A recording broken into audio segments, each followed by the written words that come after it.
সিলেটে বন্যার পানি কমলেও বেড়েছে ভোগান্তি। ফলে নতুন করে চিন্তায় পড়েছেন সাধারণ মানুষ। চারিদিকে ছড়াচ্ছে পানিবাহিত রোগ, বেশিরভাগই পেট ব্যথা, ডায়রিয়া ও চর্মরোগে আক্রান্ত হচ্ছেন বানভাসীরা। সংশ্লিষ্টরা বলছেন, পানিবাহিত রোগ মোকাবেলায় কাজ করছে মেডিকেল টিম। রোগ মোকাবেলায় যথেষ্ট ঔষধ মজুদ রয়েছে। সিলেট থেকে নাজাদ আহমেদ পুরকায়স্থর তথ্য ও সেলিম হাসানের ছবিতে ডেস্ক রিপোর্ট। বন্যার পানি কমলেও শঙ্কা যেন পিছু ছাড়ছে না বানভাসী মানুষের। চলতি বছরে ১.৫ মাসেরও কম সময়ে ৩বার বন্যায় আক্রান্ত হয়েছেন সিলেটবাসী। ধীর গতিতে কমছে পানি। এখনো ১৩ উপজেলায় বন্যা আক্রান্ত মানুষের সংখ্যা কয়েক লাখ। বন্যায় ক্ষতিগ্রস্ত হয়েছে ঘরবাড়ি, রাস্তাঘাট। স্বাস্থ্যকর অল টাইম হানিকম, সব সময় অল টাইম হেলদি লাইফ।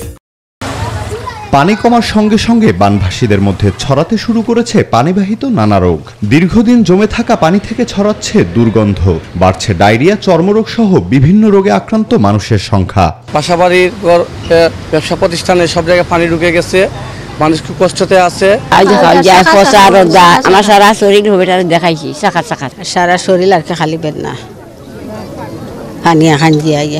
স্বাস্থ্য অধিদপ্তরের তথ্য মতে বন্যায় সিলেটে এখন পর্যন্ত ডায়রিয়া, শ্বাসতন্ত্রের সংক্রমণ, চর্মরোগ সহ নানা রোগে আক্রান্ত হয়েছেন ১৫,৭৭৬ জন, যাদের মধ্যে বেশিরভাগই নারী ও শিশু।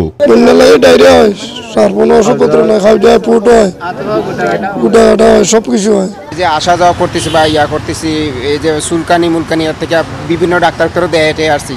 সংশ্লিষ্টরা বলছেন, বন্যার্তদের স্বাস্থ্যসেবা নিশ্চিতে ১৩৬টি মেডিকেল টিম কাজ করছে।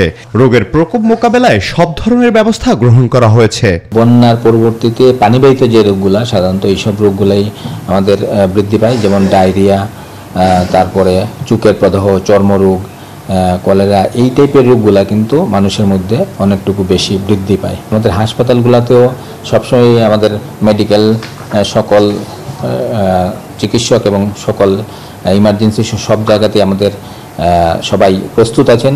বন্যার পানি ধীরে নামার কারণে দীর্ঘস্থায়ী হচ্ছে বন্যা। Desk report, news 24।